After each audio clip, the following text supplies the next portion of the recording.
Bonjour à toutes et à tous et bienvenue dans notre première émission de 2025. Pour bien commencer l'année, on vous a concocté un petit hors-série sur les rookies qui rejoignent la grille cette saison.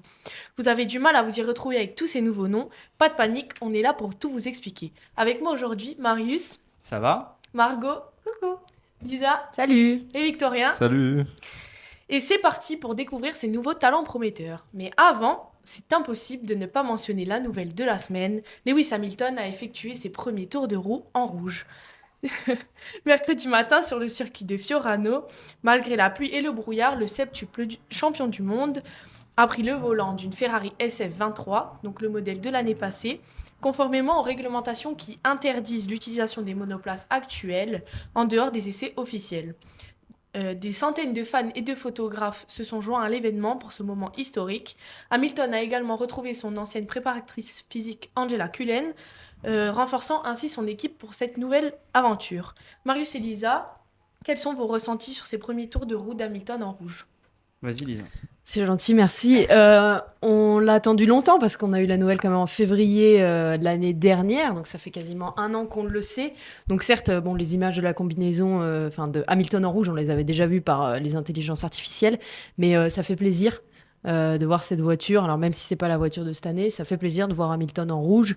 On a hâte de voir ce que ça va donner aux premiers essais de Bahreïn. Ouais, c'est un peu une rencontre historique. On a l'impression de voir ça que sur les jeux vidéo, à présent de voir Hamilton chez Ferrari.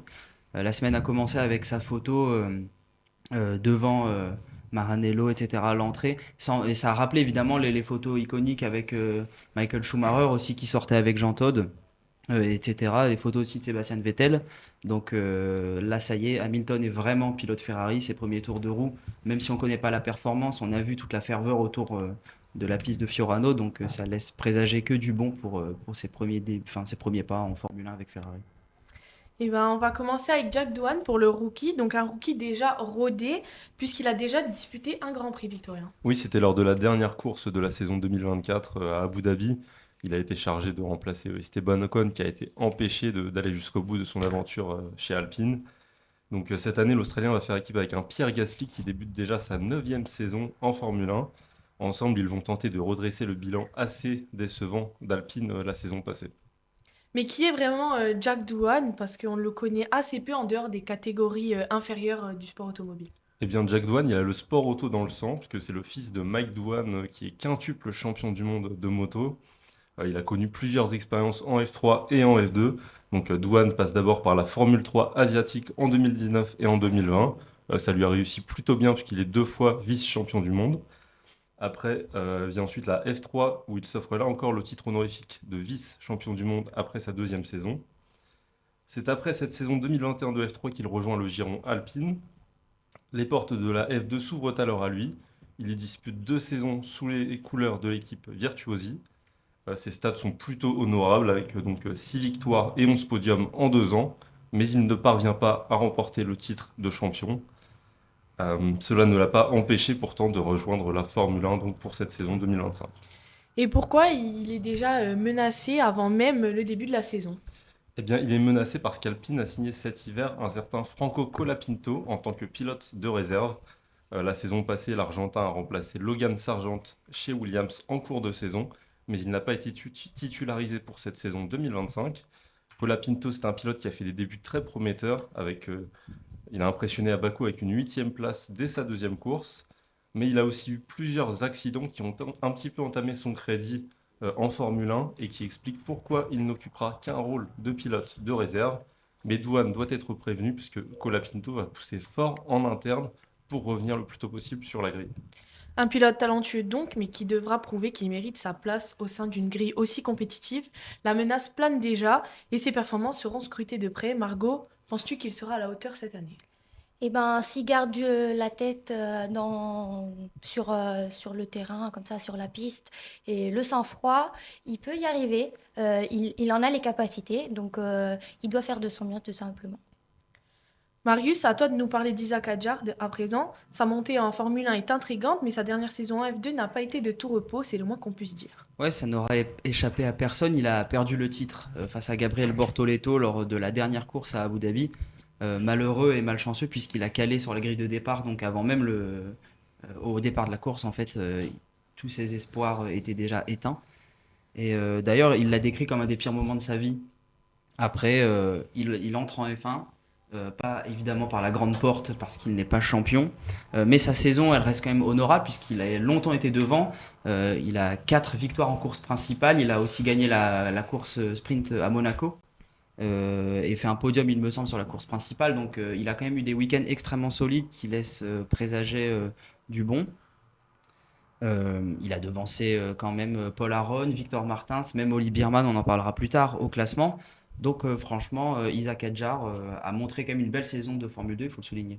Pilote de l'académie Red Bull, Isaac Hadjar va donc avoir sa chance cette année en F1. C'est l'année pour cette année en F1 chez Racing Bulls. Ouais, on peut critiquer le management de Red Bull, notamment en Formule 1, on l'a vu avec Sergio Perez ou même à l'époque avec Pierre Gasly ou Alex Albon, mais c'est le seul giron, en tout cas, qui offre autant de chances aux pilotes de Formule 2, en tout cas des catégories inférieures, pour entrer en F1. Théo Pourchaire a été champion avec l'Académie Sauber, il n'est pas en Formule 1. Victor Martins fait partie de l'Académie Alpine, il n'est pas là non plus. On se souvient aussi de Felipe Drugovich qui avait remporté le titre et qui est maintenant dans l'Académie Aston Martin, il n'a pas de place de titulaire. Isaac Hadjar n'est pas champion de Formule 2 et va quand même entrer en Formule 1 chez Racing Bulls. Donc il faut le dire, le giron Red Bull offre énormément de chances aux pilotes. Évidemment, après quand ils y sont, ils peuvent ne pas y rester longtemps. On a vu avec Nick De Vries, ils peuvent attendre longtemps une place dans l'écurie Red Bull. C'est le cas de Tsunoda qui a fait 3 saisons et qui attend toujours.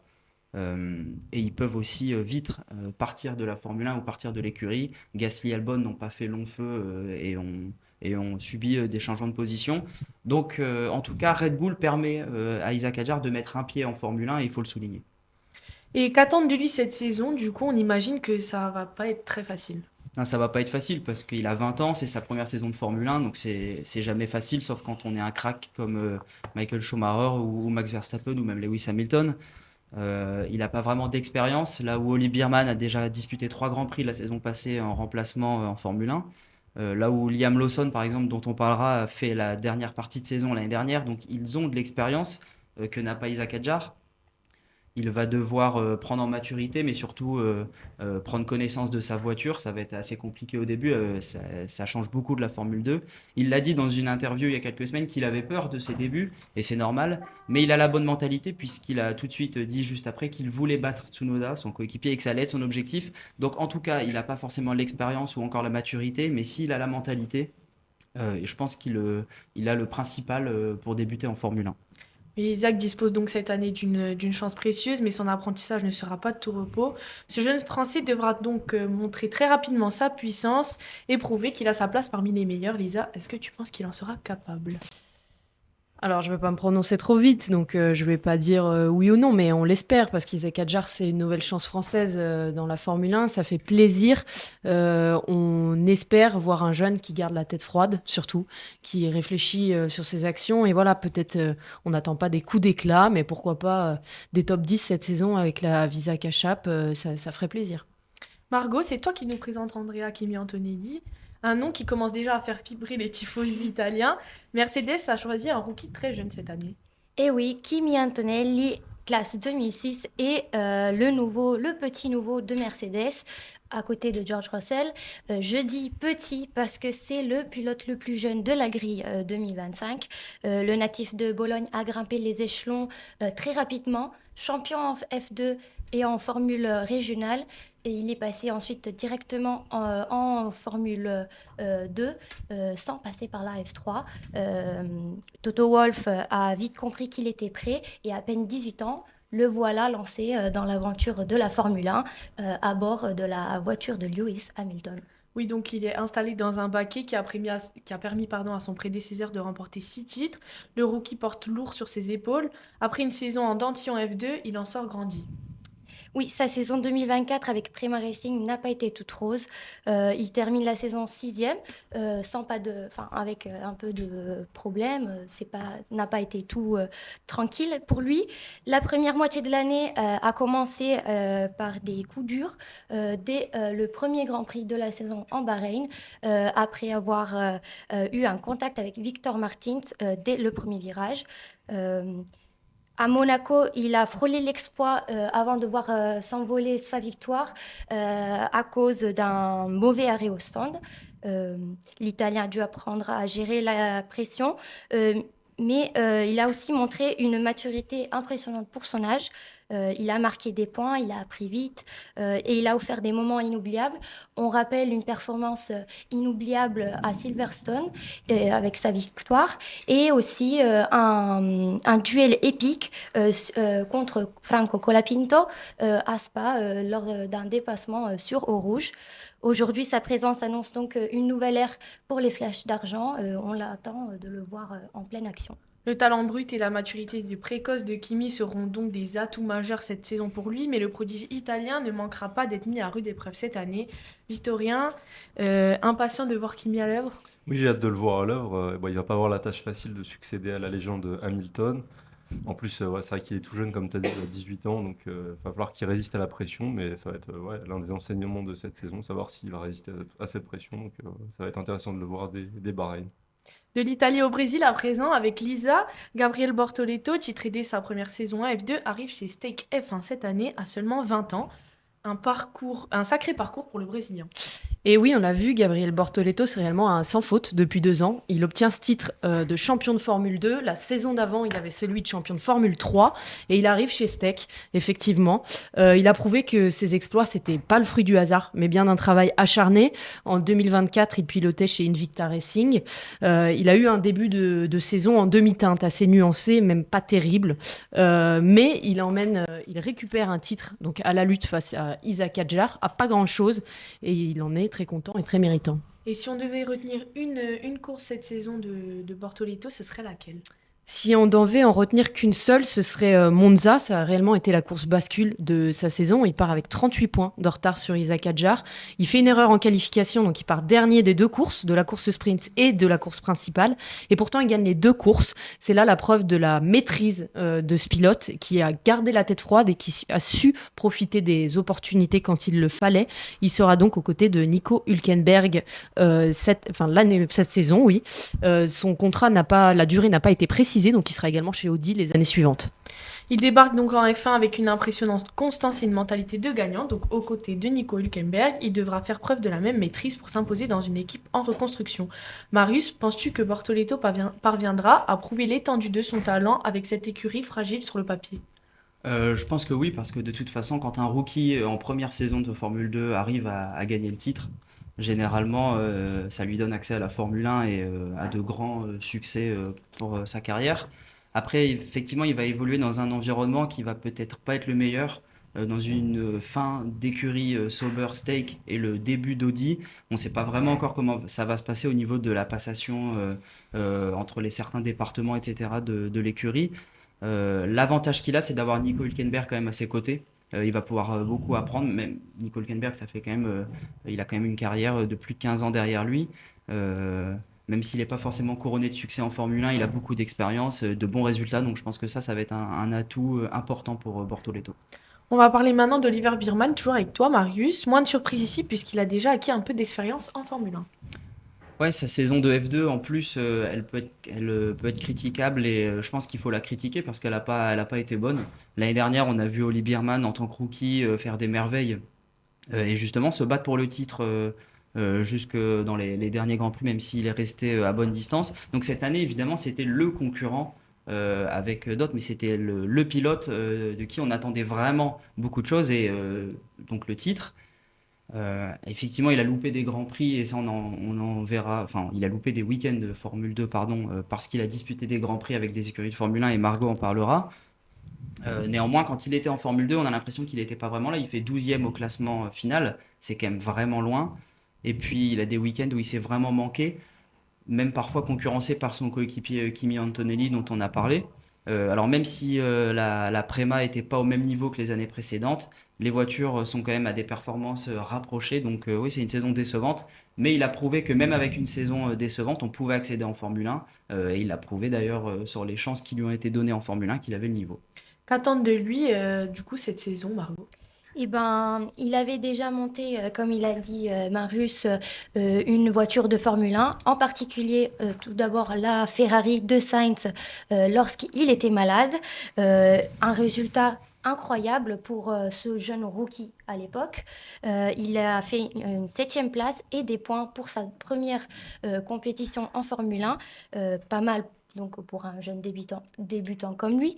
Cette année, par contre, avec As, on s'attend de le voir prendre un rôle clé au sein d'une équipe toute neuve, parce qu'à côté de lui, il y aura Esteban Ocon.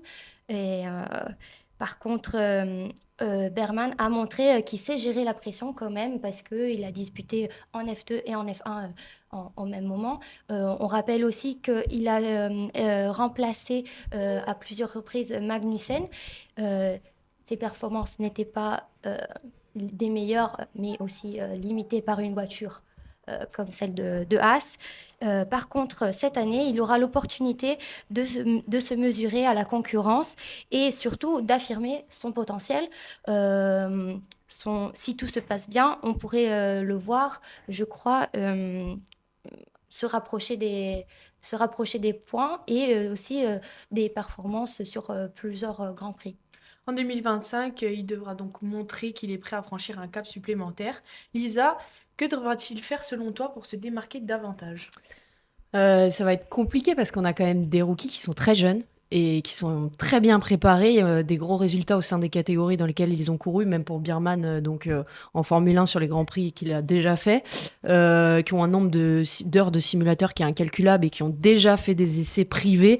Donc, on n'attend peut-être pas des coups d'éclat dès le début, mais par contre, on a envie de les voir dans les top 10. Parce que là, on a vraiment une grille de rookies qui est comme jamais on en a eu. C'est exceptionnel d'avoir 5 avec un tel niveau. Ça fait plaisir et on espère vraiment voir ces voitures dans le top 10. Un autre pilote qui a été titularisé cette année après ses premiers Grands Prix en F1, donc comme Doohan ou Birman, c'est Liam Lawson. Liam Lawson, il a seulement 11 Grands Prix à son actif et il a déjà un baquet chez Red Bull. C'est la première fois de l'histoire qu'un pilote aussi jeune dans son expérience arrive à ce baquet-là, parce que ça peut être vraiment le baquet le plus convoité. Il a su sortir les coudes face à Yuki Tsunoda ou un Sergio Pérez. Il a su montrer qu'il pouvait rester droit et en même temps agressif dans sa conduite. Pour rappel, il avait remplacé Ricciardo pour la première fois en 2023 à Zandvoort suite à sa blessure à la main. En 2024, il prend le relais sur les 6 dernières courses. Il a fait 3 top 9, donc soit 4 points. Alors ça paraît pas beaucoup, mais face aux têtes de série qu'il y a eu cette année, c'est déjà énorme. Donc encore là, on a un pilote qui est bien dans ses baskets et on a hâte de voir ce qu'il va donner aux côtés de Max Verstappen. Et oui, et donc aux côtés de Max Verstappen, qu'est-ce qu'on peut attendre de lui, Victorien?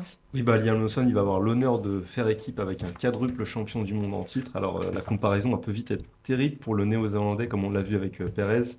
On a vu que Perez, ces dernières saisons, il a souffert de la différence de niveau avec Verstappen. Liam Lawson, lui, il est jeune, mais il devra vite être performant et justifier le choix qui a été fait de le préférer à Yuki Tsunoda, justement.